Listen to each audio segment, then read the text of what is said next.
नमस्कार। अगस्ती संहिता वाचन में आप सभी का बहुत बहुत स्वागत है। श्री चरक संहिता चिकित्सा स्थान तृतीय अध्याय ज्वर चिकित्सा, इसका वाचन अभी चल रहा है और कल तक हमने श्लोक नंबर 271 तक का वाचन किया है। आज उसके आगे के श्लोकों का वाचन हम करेंगे। तो कल तक हमने देखा था कि शीत अभिलाषी और उष्ण अभिलाषी ज्वर, उसमें चंदनादि तेल और अगुरवादी तैल का प्रयोग, तैल के जो द्रव्य है, जो कंटेंट्स है, उनके ही सारे यानी कि प्रलेप हो सकता है, परिषेक हो सकता है, उनसे ही अवगाह हो सकता है। चंदनादि तेल में दुग्ध का एक कंटेंट दुग्ध था और अगुरवादी तेल में हमने देखा था सूरा सवीरक तुषोदक। इस तरीके से बहुत सारे द्रव्य आए हुए थे। उसके बाद त्रयोदश विध स्वेद के बारे में हमने थोड़ा सा देखा था कि वो युक्तिपूर्वक जिसका प्रयोग हमें करना है ज्वर में भी, और उसमें भी कुटी का एक उल्लेख, महत्वपूर्ण उल्लेख यहाँ पर आया था। तो इस तरीके से हमने अन्नपान के बारे में भी देखा कि वात और श्लेष्महर अन्नपान कैसे होना चाहिए या शीत अन्नपान कैसे होना चाहिए, इसके बारे में थोड़ा सा हमने देखा था। इसी को एक एडिशन यानी कि जैसे कि शोधनादि गण संग्रह जो है वाग्भट सूत्रस्थान अध्याय 15, तो उसमें बहुत सारे गण भी आए हुए हैं। उनमें से भी द्रव्यो जैसे कि शीतवीर्य है, शीत स्पर्श है, ऐसे भी बहुत सारे दुर्वादि गण जैसे बहुत सारे द्रव्य वहाँ पर भी वर्णित है। उसका भी प्रयोग हम ये शीत अभिलाषी और उष्ण अभिलाषी ज्वर में कर सकते हैं, तैल के स्वरूप में, अवगाह के स्वरूप में या प्रदेह के स्वरूप में, परिषेक के स्वरूप में। तो इस तरीके से ये यहाँ पर एक उदाहरण मात्र ये दो तैलों का वर्णन है, लेकिन बहुत सारे ऐसे गण हैं जिसका प्रयोग हम ये ज्वर अधिकार में भी कर सकते हैं, लेकिन कंडीशंस इस तरीके के होने चाहिए, क्योंकि ये जीर्ण ज्वर के बारे में कल हम देख रहे थे। तो आज हम श्लोक नंबर 272 चरक संहिता ज्वर चिकित्सा अध्याय 3, तो श्लोक नंबर 272। वातजे श्रमजे चैव पुराणे क्षतजे ज्वरे लंघनम नहितम विद्यात शमनैस्तान उपाचरेत। तो यहाँ पर अभी ये जनरलाइज कंडीशंस के बारे में कह रहे हैं कि लंघन कहाँ पर नहीं करना है। इसके बारे में एक बार पहले भी, जैसे कि हमने लंघनम स्वेदनम कालो, इस तरीके से पहले ही जब हमने इसका चिकित्सा सूत्र ज्वर का देखा था, तभी भी ये हमने देखा था कि लंघन की मर्यादा क्या है, कौन कौन से व्याधियों में हम लंघन नहीं कर सकते। वहाँ पर भी हमने देखा था कि क्षय, अनिल, भय, क्रोध, काम, शोक, श्रमोद्भवात, इस तरीके के जो ज्वर है यानी कि आगंतु जिनका कारण है, जैसे कि भय, क्रोध, काम, शोक, श्रम, इन तरीके के जो ज्वर है या हेतु जिसमें आगंतु है, उसमें हम लंघन नहीं करते। क्षयात्मक यानी कि उसमें राजयक्ष्मा भी हमें एक्सपेक्टेड था, और वातज ज्वर, इसमें भी लंघन नहीं करना है, ये लंघन की मर्यादा है। तो यहाँ पर भी वही फिर से कह रहे हैं, क्योंकि पुनरुक्ति तभी होती है जब उसका बहुत ही कुछ एक महत्व होता है। तो यहाँ पर भी वो महत्वपूर्ण बात है, क्योंकि लंघनम स्वेदनम कालो ऐसे जो हमारा चिकित्सा सूत्र है, उसमें भी अभी यहाँ पर एक समराइज कर रहे हैं कि कहाँ पर हमें लंघन नहीं करना है, कौन कौन से दोषों की अवस्था में हम लंघन कर सकते हैं या कौन सी चिकित्सा हम दे सकते हैं। तो इसीलिए ये एक जनरलाइज अभी एक डिस्क्रिप्शन आया हुआ है। इसीलिए फिर से वातजे श्रमजे चैवे पुराणे क्षतजे ज्वरे, तो पुराण ज्वर में, क्योंकि इसके पहले जीर्ण ज्वर के बारे में सारी चिकित्सा बता चुके हैं, तो जीर्ण ज्वर में, श्रमज ज्वर में या क्षतज ज्वर में यानी आगंतु हेतु जब होते हैं, और वातज ज्वर में लंघनम न हितम विद्यात शमनैस्तान उपाचरे। तो इन कंडीशंस में या इस प्रकार के अगर ज्वर है तो लंघन न हितम, लंघन देना नहीं है, तो वहाँ पर शमनोपचार का वर्णन है या शमनोपचार एक्सपेक्टेड है। विक्षिप्यमाशयोष्माणं यस्माद् गत्वा रसं नृणां ज्वरं कुर्वन्ति दोषास्तु हीयतेऽग्निबलं ततः यथा प्रज्वलितो वह्निः स्थाल्याम् इन्धनवानपि न पचत्योदनं सम्यक् अनिलप्रेरितो बहिः पक्तिस्थानात् तथा दोषै रुष्माक्षिप्तो बहिर्नृणां न पचत्यभ्यवृतं कृच्छ्रात् पचति वा लघु अतोऽग्निबलरक्षार्थं लंघनादि क्रमो हितः। तो इस श्लोक में लंघनादि क्रम क्यों महत्वपूर्ण है या अग्नि का बल क्यों महत्वपूर्ण है, इसके बारे में कह रहे हैं। तो ये जो 273 श्लोक है, यहाँ पर पूरी ज्वर की संप्राप्ति ही फिर से दी है। विक्षिप्यम आमाशयोष्माणम यस्मात् गत्वा रसम नृणाम। तो इसका मतलब है कि जो अग्निस्थान है, अग्निस्थान में जो अग्नि है वो जब विक्षिप्य आमाशयोष्माणम, आमाशय स्थित जो अग्नि है यानी कि जो पाचक अग्नि है, वो जब विक्षिप्य हो जाता है रसम नृणाम, पूरे शरीर में यानी कि रसगत होकर पूरे शरीर में जब फैल जाता है, ज्वरम कुर्वन्ति दोषास्तु हीयते अग्नि बलम तथा। तो जो उसका मूल स्थान है वहाँ से अगर अग्नि विक्षिप्यमान हो गया तो जो मूल स्थान में अग्नि का बल है वो कैसे हो जाएगा, हीयते, कम हो जाएगा। और इसीलिए ज्वर जो है इसमें अग्निमांद्य ये एक प्रमुख संप्राप्ति घटक उत्पन्न हो जाता है। यथा प्रज्वलितो वह्निः स्थाल्याम ईंधनवानपि न पचति ओदनम सम्यक अनिल प्रेरितो बहिः। तो इसका मतलब है कि ईंधन योग्य है, ज्वाला भी योग्य तरीके से आ रही है, लेकिन फिर भी अगर सम्यक अनिल प्रेरितो, न सम्यक इसका मतलब कि अनिल से अगर बहुत जोर से हवा अगर आती है तो जो ज्वालाएँ हैं वो क्या होगी, बाहर की ओर आ जाएगी और उसकी वजह से थाली में या जो बर्तन रखा है हमने तो उसके ऊपर इसमें जो ओदन डाला है या तंडुल डाला है उसका पाक अच्छे से नहीं हो पाएगा। तो इसका मतलब ही ये है कि ज्वर में भी जो अग्नि है वो उसके ओरिजिनल स्थान पे नहीं है, मूल स्थान में नहीं है, तो वो पूरे शरीर में फैल चुका है और उसकी वजह से ज्वर की उत्पत्ति हो चुकी, लेकिन बेसिक उसके मूल स्थान में अग्निमांद्य हो चुका है और उसी की वजह से सामता उत्पन्न हो रही है। उसी तरीके से यहाँ पर दृष्टांत दिया है कि ईंधन अच्छा है, ज्वालाएँ भी अच्छी है, लेकिन अगर बहुत ज़ोर से अगर हवा आ रही है तो वो जो फायर है, वो जो ज्वालाएँ है वो बाहर की ओर आ जाएगी और उसकी वजह से जो तंडुल हमने रखे हैं बर्तन में उसका अच्छे से पाक नहीं हो पाएगा। पक्तिस्थानात् तथा दोषैः उष्माक्षिप्तो बहिर्नृणां न पचति अभ्यवृतं कृच्छ्रात् पचति वा लघु। तो इसका मतलब इसी तरीके से ये जो पक्ति स्थान से बाहर जो अग्नि बहिर्नृणां, जो अग्नि बाह्य मार्ग में चला गया है, तो उसकी वजह से अगर लघु भी आहार का सेवन होता है तो वो कृच्छ्रात् पचति व न पचति, यानी कि आइदर बहुत ही कृच्छ्र से देर से पचेगा या उसका पाक होगा, या न पचति या उसका पाक नहीं होगा, क्योंकि वहाँ पर अग्नि जो उसके स्थान में जो अग्नि होना चाहिए उसकी उपस्थिति वहाँ पर नहीं है। अतो अग्नि बल रक्षार्थम लंघनादि क्रमोहितः। तो इसीलिए अग्नि रक्षणार्थ लंघनादि जो क्रम का वर्णन लिखा हुआ है वो फॉलो करना बहुत ही आवश्यक है।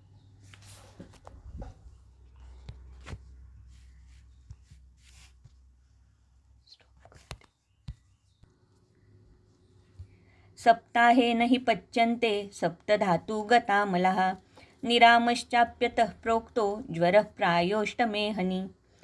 तो इसका मतलब है कि इसीलिए अग्नि बल रक्षार्थम लंघनादि क्रमोहितः।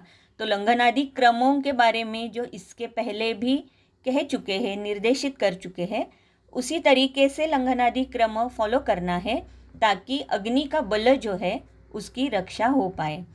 सप्ताहेन ही पच्यन्ते सप्तधातु गतामला। तो यूजुअली ऐसे होता है, प्रायः ऐसे होता है कि जो सप्तधातुगत मल है, मल यानी कि दोष है, जो कि सामावस्था में है, उनका पचन यानी कि वो निरामावस्था में सप्ताहेन ही पच्यन्ते। तो 7 दिन में प्रायः दोष सामावस्था से निरामावस्था में आ जाएंगे अगर हमने लंघनादि क्रम जो है उसका पालन किया। तो इसीलिए सप्ताहेन ही पच्यन्ते, लेकिन ये प्रायः होता है क्योंकि आगे का ये श्लोक देखिए, निरामश्च अपि आप्यतः प्रोक्तो ज्वर प्रायो अष्टमे अहनि। तो निरामावस्था में अष्टमे अहनी में 8वें दिन में ज्वर आ जाता है। दोष निरामावस्था में 8वें दिन आ जाते हैं।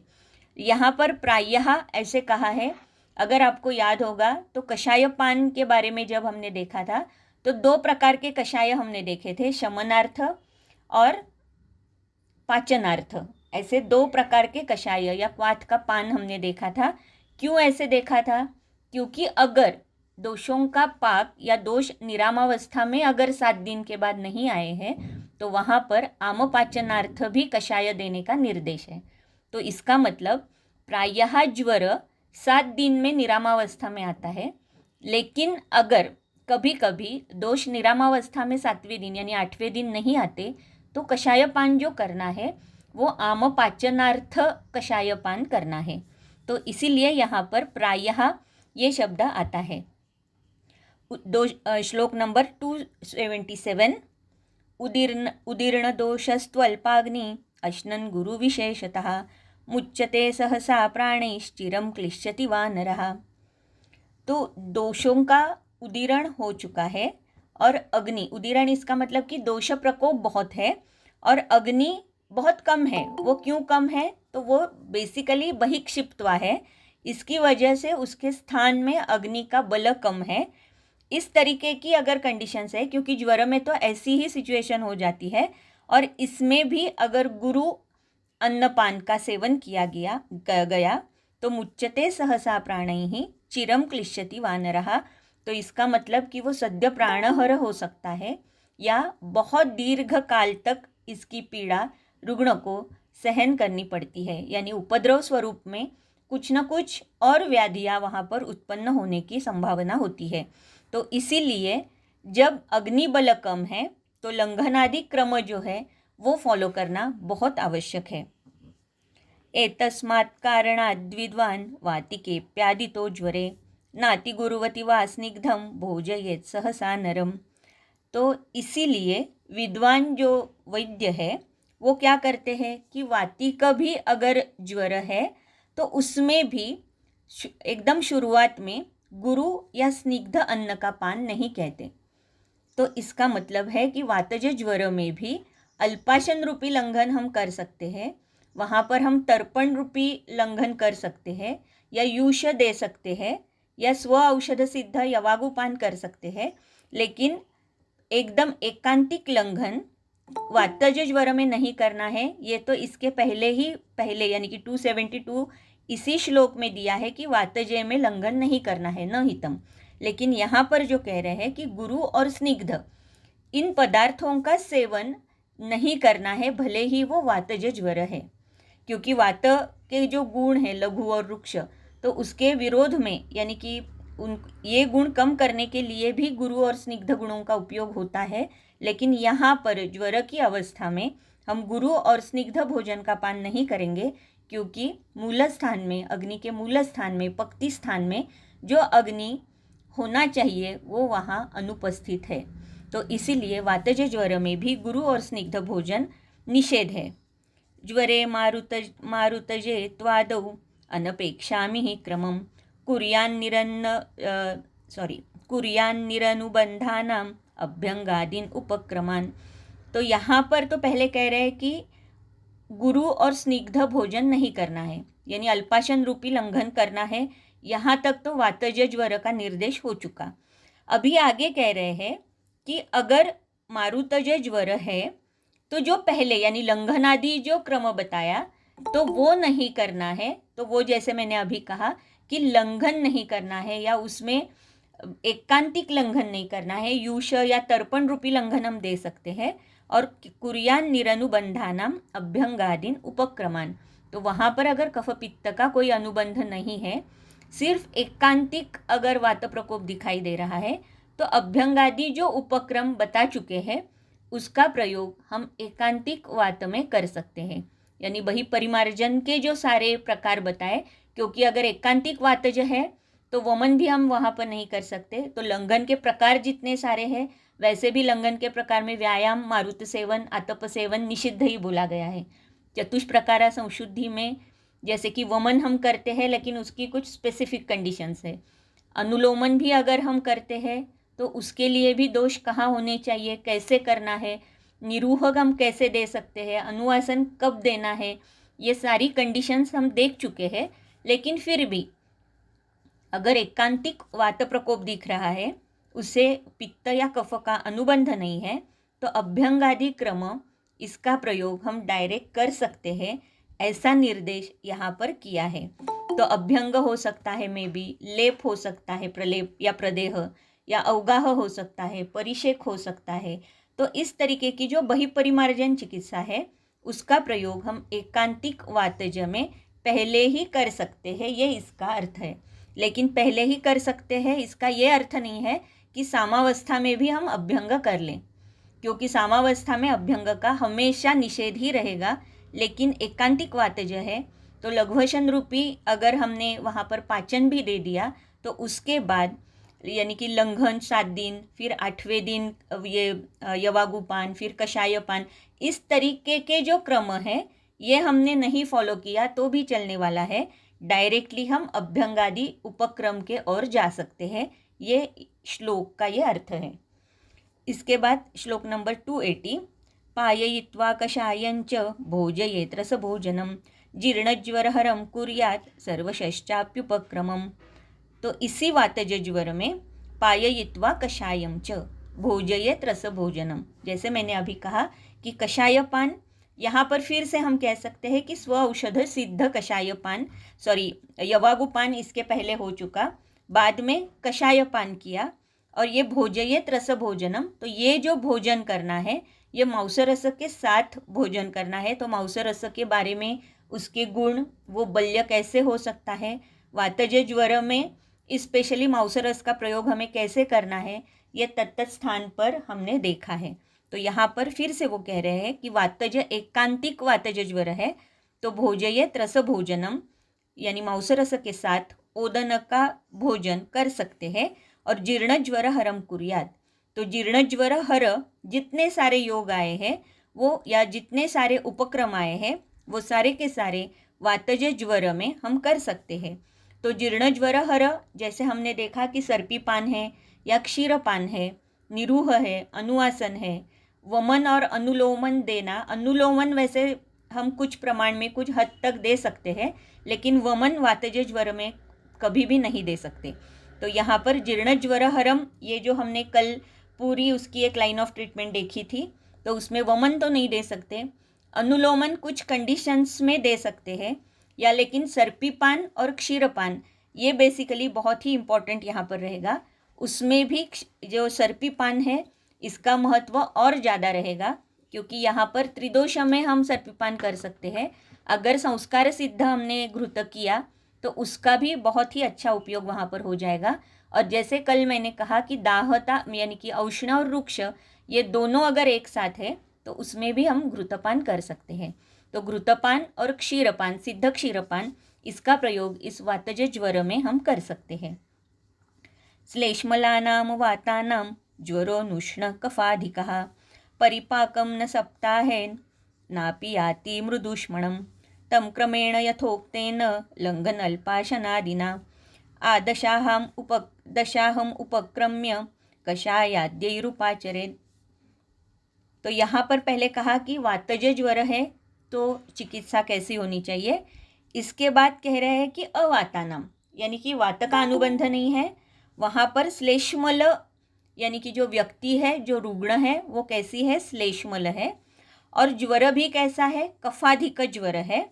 तो परिपाकम न सप्ताहे न अपि याति मृदुष्मणम, तो हो सकता है क्योंकि ये कफज ज्वर है और जो रुग्ण है वो भी श्लेष्मल है, तो हो सकता है कि मंद गुण की वजह से परिपाकम न सप्ताहे न, तो 7 दिन में दोषों की निरामावस्था या दोषों का पाक नहीं होता, इसीलिए उष्मा मृदुष्मणा नहीं हो सकता, यानी कि ज्वर की निरामावस्था आ गई ऐसे कंडीशन नहीं हो सकती। तो हमें क्या करना है, तम क्रमेण यथोक्तेन लंघन अल्पाशनादिना, तो वहाँ पर लंघन या अल्पाशन जो भी वहाँ पर सही होगा, संयुक्तिक होगा, उसका प्रयोग जो यथोक्त बताया है ऑलरेडी, ये सारा लंघनम स्वेदनम कालो इस चिकित्सा सूत्र का जो विवरण था वहाँ पर ये सारी चीज़ें बता चुके हैं। यहाँ पर वो सिर्फ एक साथ उसका फिर से निर्देश कर रहे हैं। तो आदशाहम उपक्रम्य कषायाद्यैहि उपाचरेत। तो जैसे कि 10 दिन 7 दिन के बाद भोजन, ये सारी चीज़ें जो बताई थी, फिर कषायपान, ये सारी चीज़ें उसी तरीके से उसी क्रम से, अगर श्लेष्मल रुग्ण है और कफ का अनुबंध है या कफ ही बेसिक मूल दोष है, उसके ज्वर का कारण अगर कफ प्रकोप ही है, तो यहाँ पर आप लंघनादि जो क्रम का निर्देश है उसका पालन कर सकते हो। वातज ज्वर में बेसिकली ये सारा जो लंघन ही अहितकर है, अग्नि का मांद्य है, लेकिन फिर भी वातज ज्वर है ये समझ लेना चाहिए और फिर इस तरीके की चिकित्सा करनी चाहिए। तो ये दो भेद यहाँ पर प्रोमिनेंटली दिखा रहे हैं कि वातज ज्वर है तो कैसी चिकित्सा होनी चाहिए और कफ प्रधान ज्वर है तो कैसी चिकित्सा होनी चाहिए। श्लोक नंबर 283। सामाये ये च कफजा कफपित्तज्वराश्च ये लंघनम लंघनीयोक्तम तेषु कार्यम प्रति। तो फिर से यहाँ कफपित्तज ज्वर या कफज ज्वर या सामता है, अभी भी ज्वर सामावस्था में है, तो लंघनम लंघनीयोक्तम, तो लंघन ब्रूहणीय अध्याय में जो योग बताए गए हैं तो वो सारे योग आप यहाँ पर तेषु कार्यम प्रति यहाँ पर भी उसका प्रयोग हम कर सकते हैं। अगर कफ पित्तज ज्वर है या कफ प्रधान ज्वर है या सामता है, ज्वर में दोषों की सामता है, तो लंघन ब्रूहणीय अध्याय में जो योग आए हैं उसका प्रयोग हम यहाँ पर कर सकते हैं। तो इसके पहले भी मैंने लंघन ब्रूहणीय अध्याय के वो श्लोक बताए थे, जैसे अभी भी कहा मैंने कि चतुष्प्रकारा संशुद्धि, व्यायाम, आतप, मारुत, और ये जो पिपासा है तो ये हम नहीं करते, लेकिन षडंग पानीय का प्रयोग करते हैं। उष्ण जल का उपयोग हम अनुपान के स्वरूप में करते हैं। मद्य के बहुत सारे प्रकार आए थे जिसका वर्णन हो चुका है, तो उसका भी हम प्रयोग ज्वर में अनुपान के तौर पर करते हैं। लेकिन आतप सेवन, मारुत सेवन, व्यायाम ये हमेशा निषिद्ध है। तो ज्वर में क्या क्या नहीं करना है, ये जो निषिद्ध की एक हमने लिस्ट देखी थी, जैसे कि स्नान था, व्यायाम था, तो ये सारी चीज़ें वहाँ पर भी हमने देखी है, फिर से एक बार यहाँ पर कह रहे हैं। श्लोक नंबर 284। वमनैश्च विरेकैश्च बस्तिभिश्च यथाक्रमं ज्वरानुपचरे धीमान कफपित्तानिलोद्भवान्। तो यहाँ पर यथाक्रमम ये एक महत्वपूर्ण शब्द है। तो वमनैश्च विरेकैश्च बस्तिभिश्च यथाक्रमम, तो हमने देखा कि बेसिकली ज्वर या आमाशयोत्थ है, तो इसकी वजह से वहाँ पर पहले निर्देश किया था, जो चिकित्सा का निर्देश हुआ था वो वमन का निर्देश हुआ था। जैसे हम तरुण ज्वर का भी चिकित्सा जब हम देख रहे थे तो वहाँ पर भी पहली चिकित्सा जो आई थी वो वमन थी, लेकिन उसके लिए कुछ स्पेसिफिक कंडीशंस दिए थे, नो डाउट, लेकिन पहली अवस्था जो थी वो वमन की थी। तो वमन, उसके बाद हमने विरेचन देखा था, उसके बाद निरूह अनुवासन का प्रयोग आया था। तो इसका मतलब यथाक्रमम जो है, तो वमन, विरेचन और बस्ती ये यथाक्रम ये चिकित्सा हो जाएगी। और कफ पित्त अनिलोद्भवान, इसके लिए भी ये यथाक्रम ये शब्द आया है, यानी कि कफ के लिए, पित्त के लिए और अनिल के लिए रिस्पेक्टिवली वमन, विरेचन और बस्ती। तो ये यथाक्रम ये वमन, विरेचन, बस्ती के क्रम के लिए भी है, और कफ, पित्त और अनिल इस क्रम के लिए भी वमन, विरेचन और बस्ती, इस तरीके की चिकित्सा हम कर सकते हैं। जहाँ पर ये कंडीशन आपको लग रही है उसी तरीके से इसका प्रयोग करना है, ये हमेशा याद रखना है। नॉट नेसेसरी कि हर एक ज्वर में पहले वमन से ही शुरुआत करनी है, ऐसा कुछ भी नहीं है, लेकिन जनरलाइज ये एक क्रम दिया है कि वमन, विरेचन और बस्ती।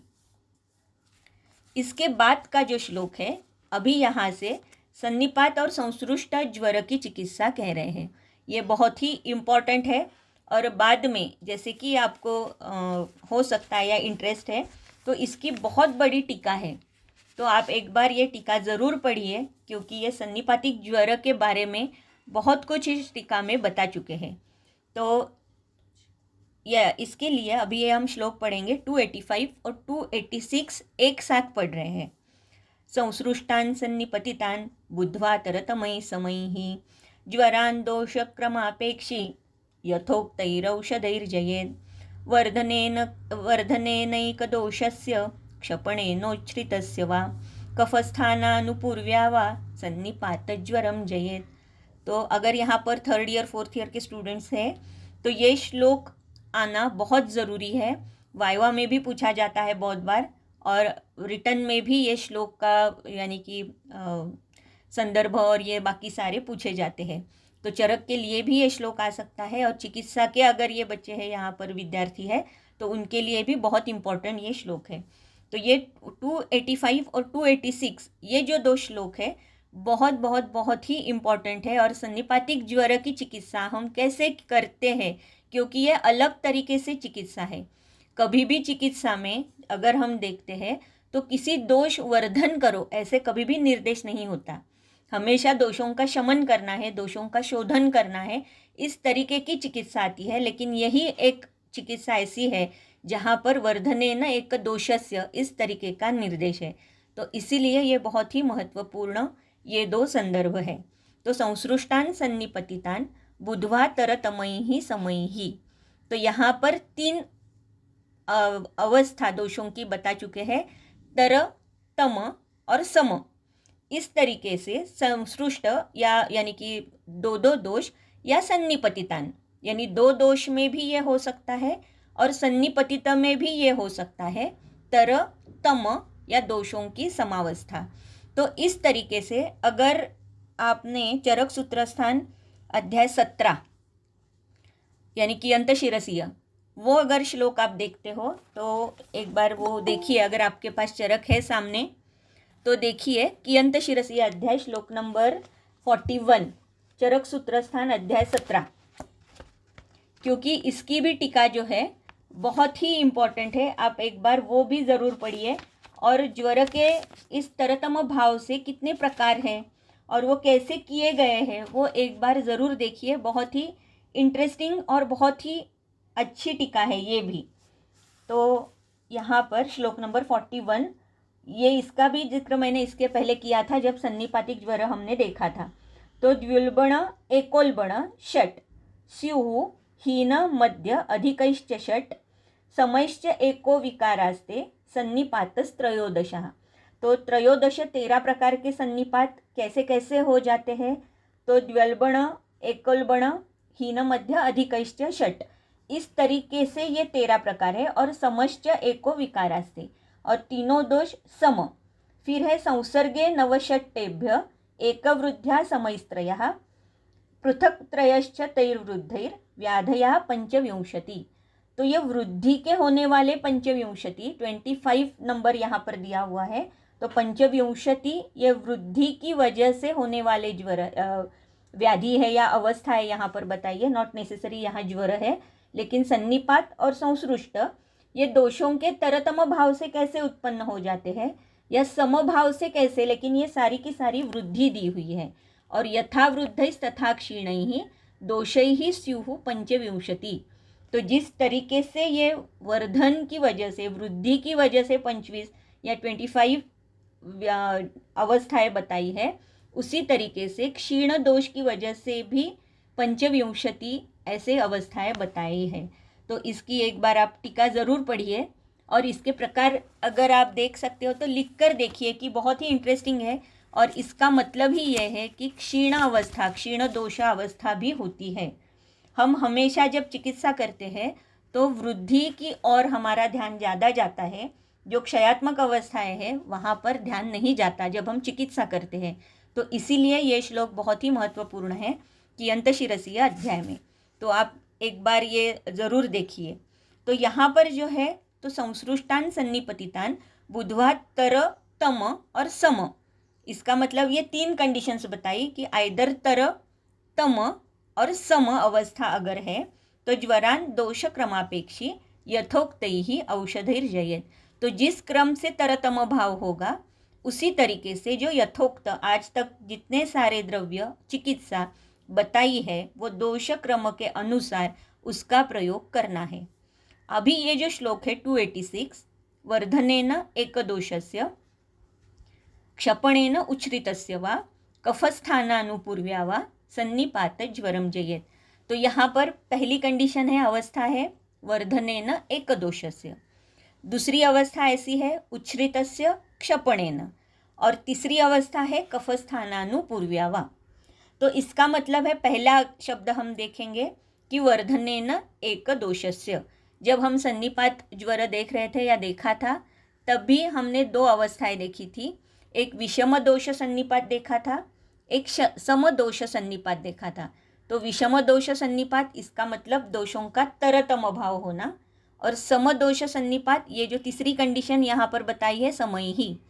तो इसका मतलब है कि जो तीनों दोष सम प्रमाण में जिसकी वृद्धि हुई है, सम प्रमाण में उनका प्रकोप हो चुका है, इसीलिए ये समदोष सन्निपात। इस तरीके से ये दूसरी अवस्था हमने देखी थी।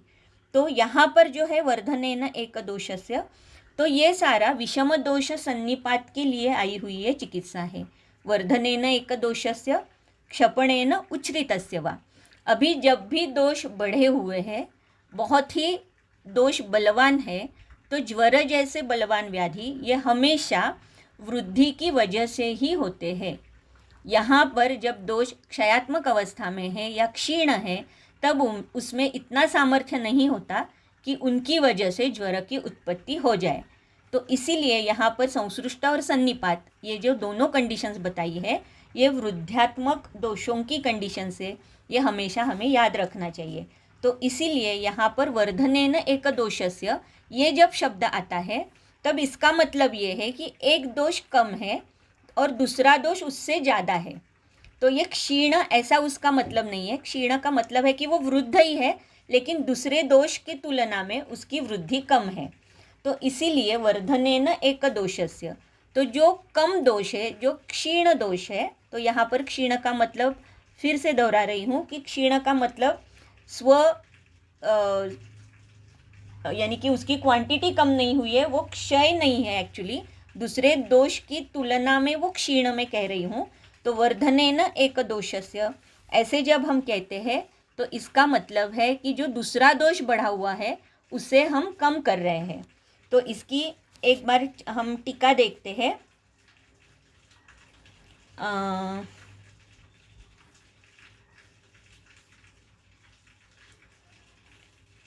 ननु त्रिदोषजे ज्वरे चिकित्सा न उपपद्यते यतो न त्रिदोष शमनम प्रायो द्रव्यम भवति। क्योंकि यहाँ पर त्रिदोष शामक और ज्वरघ्न ये कंडीशन एक साथ है, तो ये एक साथ कंडीशन फुलफिल करे ऐसे द्रव्य बहुत ही कम है। यदि वातस्य पथ्यम तत्श्लेष्मणि अपथ्यम, तो जो वात के लिए पथ्य होगा वह श्लेष्म के लिए अपथ्य होगा। यद पित्ते पथ्यम तच्च प्रायः श्लेष्माणि अपथ्यम, जो पित्त के लिए पथ्य होगा वो प्रायः श्लेष्मा के लिए अपथ्य कारक होगा।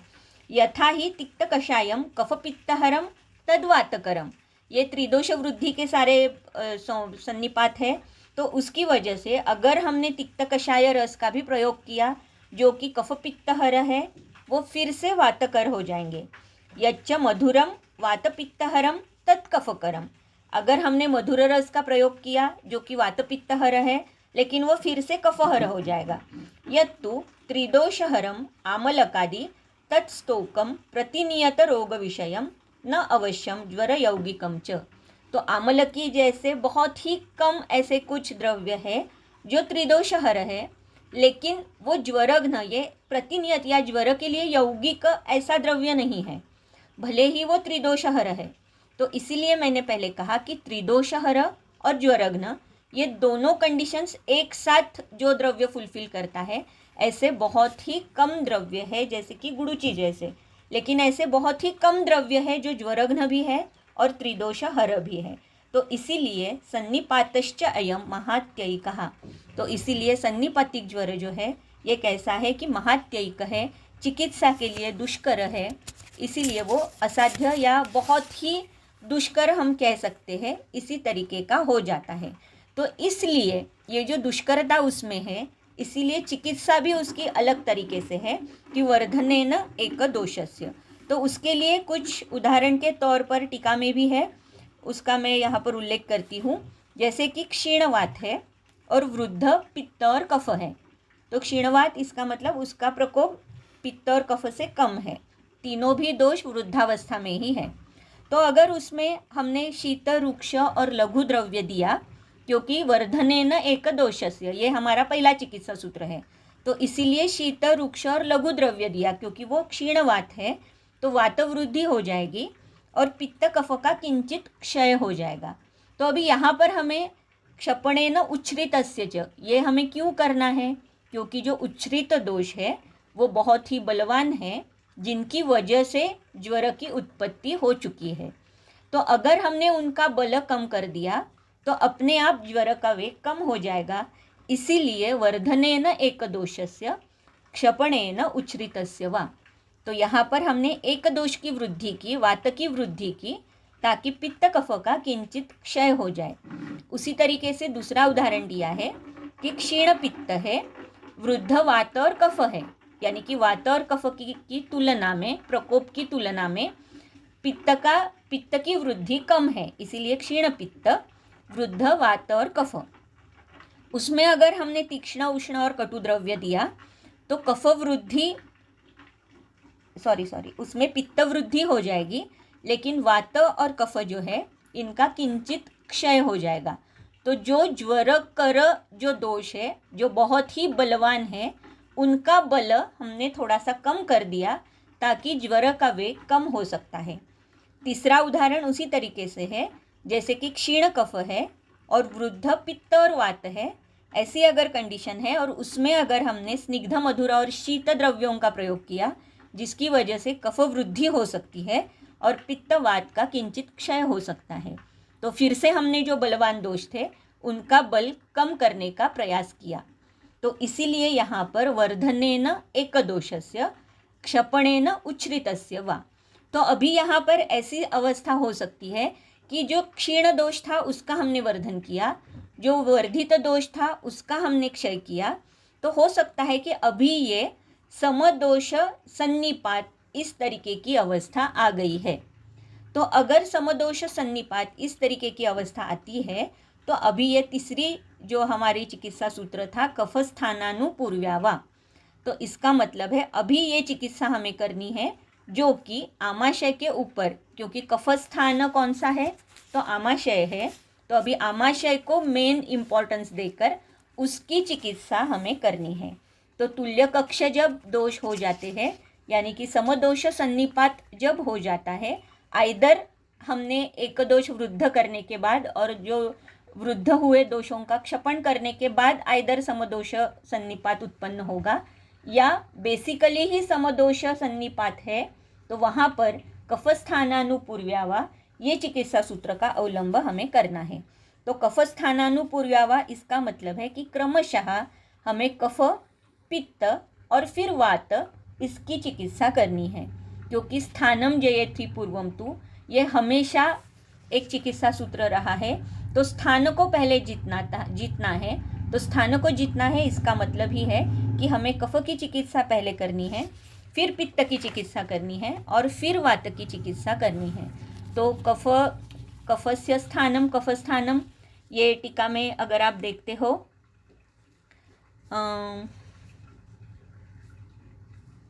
यहाँ पर टीका हम देखते हैं,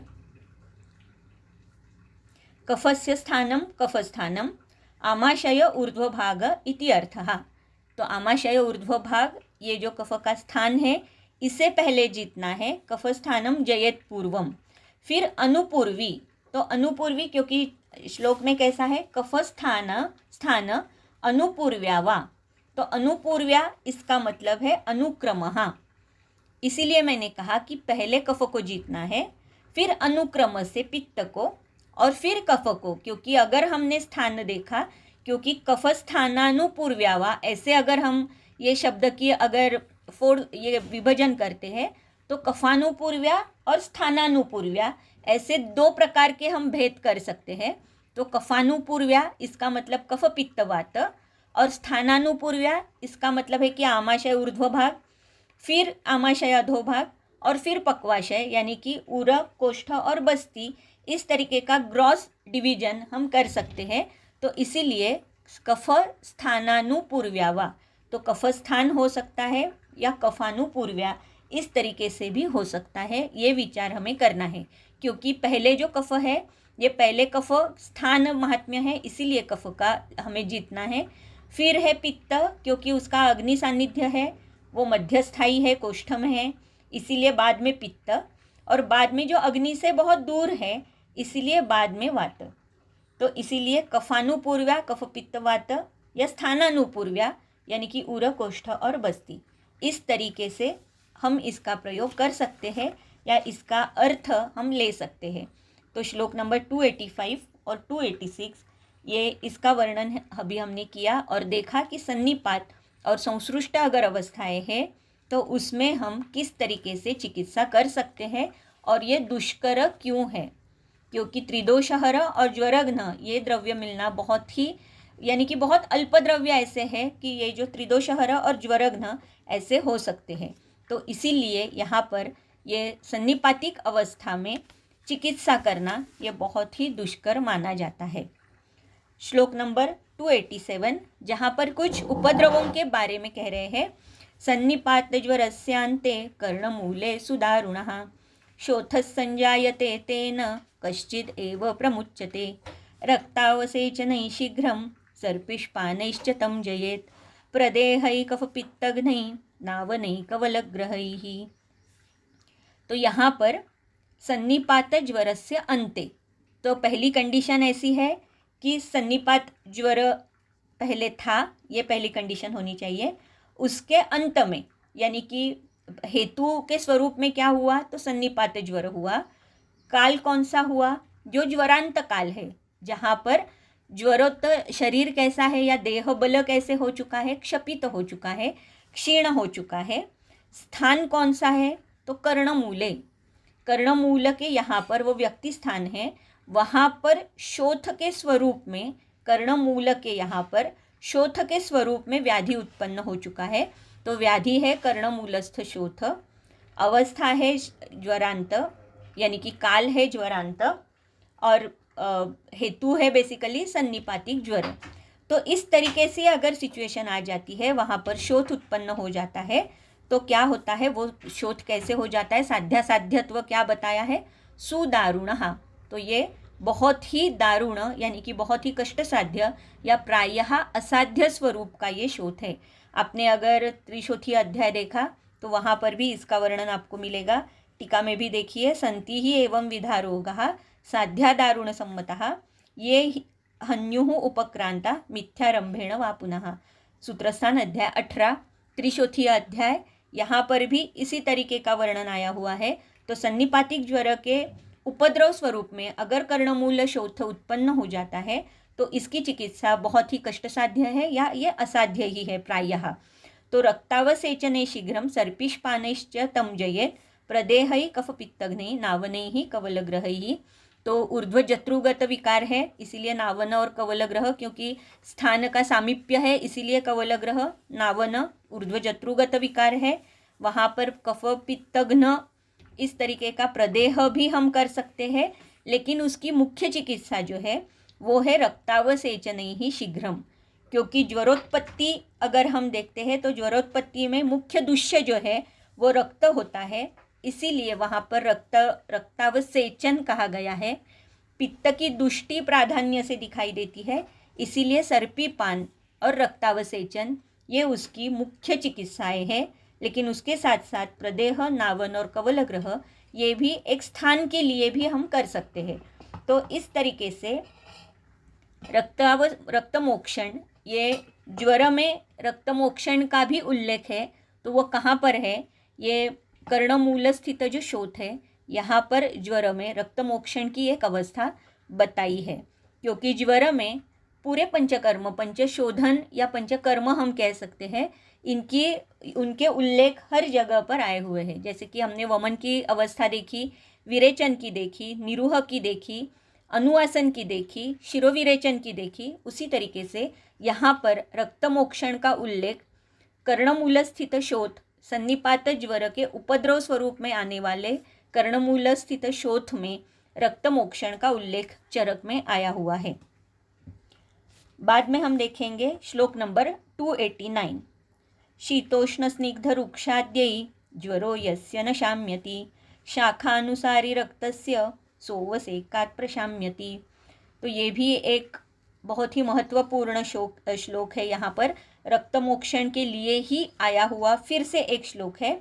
तो यहाँ पर है स्निग्ध उष्ण स्निग्ध रुक्षाद्यैहि ज्वरो यस्य न शाम्यति।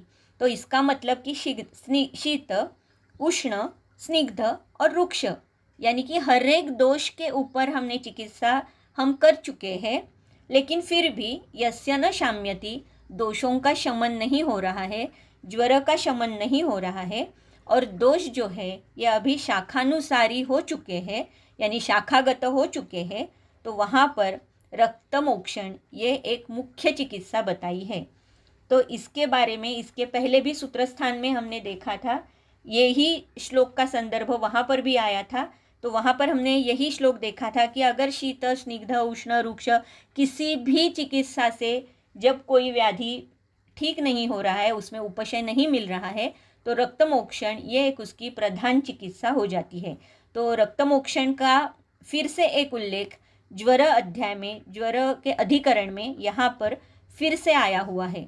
तो मैं फिर से कहूँगी कि जो यहाँ पर विद्यार्थी है, तो जब हम चरक का पेपर लिखते हैं तो चरक के पेपर में हम पंचकर्म का या पंचशोधन का उल्लेख हमेशा किया जाता है, क्योंकि अंतःपरिमार्जन और बहिपरिमार्जन करके अगर हमने 2 ग्रुप्स बनाए तो उसमें भी रक्तमोक्षण का उल्लेख कहाँ पर आया हुआ है ये बहुत इम्पॉर्टेंट है, और ये बताना और समझ लेना ये बहुत ही आवश्यक है। तो ये जो पहली लाइन है इसका मतलब है कि हमने हर एक दोष की चिकित्सा हम कर चुके हैं, और दोष अभी कोष्ठस्थ नहीं है। ये उसकी दूसरी बहुत इम्पॉर्टेंट कंडीशन है कि हमने ऑलरेडी सकल दोषानुरूप चिकित्सा की है, लेकिन फिर भी दोषों का शमन नहीं हो रहा है या व्याधि मोक्ष नहीं हो रहा है, व्याधि में उपशय नहीं मिल रहा है ज्वर में, और दोष जो है ये रक्ताश्रित हो चुके हैं, शाखाश्रित हो चुके हैं, तो वहाँ पर हमें रक्तमोक्षण करना है।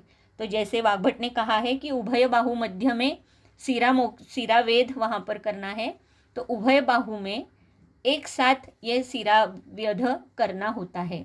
तो इस तरीके से ये जो ज्वर है जहाँ पर रक्त दूषक विशेष है, तो वहाँ पर रक्तमोक्षण का उल्लेख है, क्योंकि कर्णमूल के यहाँ पर उत्पन्न होने वाला शोथ, वहाँ पर भी रक्त दूषक है विशेष स्वरूप से, और यहाँ पर जब किसी भी उपचार से ज्वर शांति नहीं हो रही है तो यहाँ पर भी रक्त दूषक विशेष है, ये जानकर रक्तमोक्षण हमें करना है।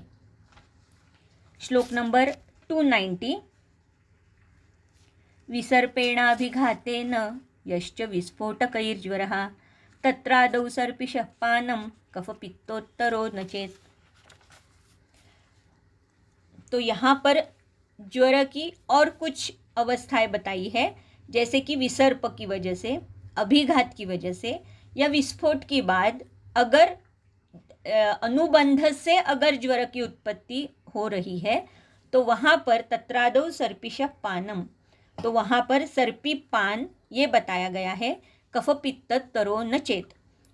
और वहाँ पर जो अनुबंध है ये कफ पित्त का अनुबंध नहीं है, लेकिन विसर्प, अभिघात और विस्फोट के बाद ज्वर की उत्पत्ति हो चुकी है, तो वहाँ पर सर्पी पान करने का आदेश है। इसीलिए अगर आप टीका देखते हो तो तेन अनुर्ध्वगे पित्ते देयम एव सर्पिहि। तो अनुर्ध्वगे पित्ते इसका मतलब है कि अधोग रक्त पित्त में भी आप सर्पी पान दे सकते हो। तो जहाँ पर स्पेशली कफ और पित्त इनका उद्रेक हमें नहीं दिखाई दे रहा है, और वहाँ पर विसर्प, अभिघात, विस्फोट के बाद उत्पन्न होने वाला अगर ज्वर है, तो वहाँ पर हमें सर्पी पान करने का आदेश है। श्लोक नंबर 291। दौर्बल्याद् देहधातूनां ज्वरो जीर्णोऽनुवर्तते बल्यैः संबृहणैस्तस्माद् आहारैस्तम उपाचरेत्। देहधातु दौर्बल्यात्, तो हमने हमेशा देखा है कि ज्वर की जब हम चिकित्सा करते हैं तो लंघन निषेध या लंघन की मर्यादा भी जब हमने देखी थी, तब देखा था कि देह धातु का जो बल है, तो बल मेंटेन होना बहुत आवश्यक है, और लंघन हम वहाँ तक ही दे सकते हैं। उसी तरीके से यहाँ पर कह रहे हैं कि अगर दौर्बल्यात् देह धातु नाम, देह के जो धातु है, रस रक्तादि जो धातु है, उसमें अगर दौर्बल्य आ जाता है और ज्वर अगर जीर्ण हो जाता है, तो वहाँ पर बल्य और ब्रूहण के स्वरूप में आहार जो है इसका प्रयोग हमें करना है। तो आहार के स्वरूप में इसका मतलब है कि मांसरस हो सकता है, या तर्पण के जितने सारे प्रकार आए हैं वो भी हम तर्पण के लिए, संतर्पण के लिए, ब्रूहण के लिए हम दे सकते हैं। तो दौर्बल्य, देह धातुओं का अगर दौर्बल्य उत्पन्न हो जाता है और ज्वर जीर्ण अवस्था में आता है तो संब्रूहण और बल्य इस तरीके का आहार यहाँ पर देना है, ये इसका मतलब है। अभी इसके बाद जो है 27 हो चुके हैं, तो मेरे ख्याल से आज हमें ये श्लोक पढ़कर यहीं पे हम रुकते हैं। तो श्लोक पढ़ते हैं क्योंकि इसके बाद विषम ज्वर के बारे में कुछ कह रहे हैं।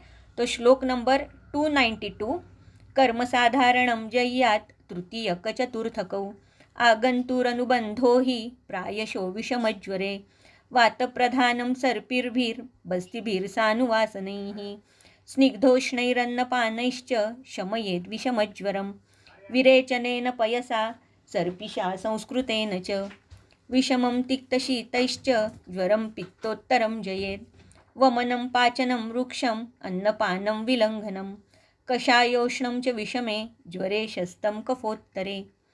तो यहाँ पर विषम ज्वर की चिकित्सा इसके बारे में कह रहे हैं। इसके बाद विषम ज्वर नाशक कुछ योग आए हैं, फिर विषम ज्वर नाशक नस्य, अंजन और धूम के कुछ बारे में बता रहे हैं इसके बाद वाले श्लोक में। फिर दैव व्यपाश्रय चिकित्सा है, धातुगत चिकित्सा है, ज्वर मोक्ष है। इस तरीके से हम अध्याय के अंत में आ रहे हैं। तो अभी आज के लिए हम यहीं रुकते हैं क्योंकि होगा नहीं ये श्लोक, तो आज के लिए हम यहीं रुकते हैं। धन्यवाद।